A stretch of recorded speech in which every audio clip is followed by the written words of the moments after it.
राज्यात सध्या कडाक्याची थंडी आहे आणि ही थंडी आणखी काही दिवस कायम राहणार आहे। उत्तरेकडून येणाऱ्या थंड वाऱ्यामुळे गेल्या काही दिवसांपासून तापमानात सातत्यानं घट होताना दिसतेय।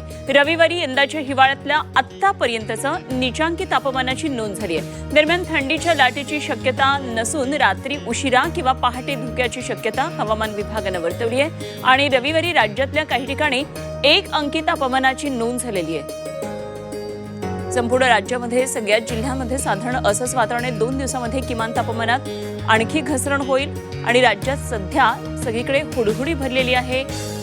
कडाक्याची थंडी पडलेली आहे आणि नागरिकांच्या जनजीवनावर याचा परिणाम झालेला पाहायला मिळतोय। दैनंदिन व्यवहार थोडे संथ गतीने सध्या सुरू असल्याचं कळतंय। अनेक जिल्ह्यांमध्ये 1 अंकावर थंडीच्या तापमानाची नोंद झालेली आहे।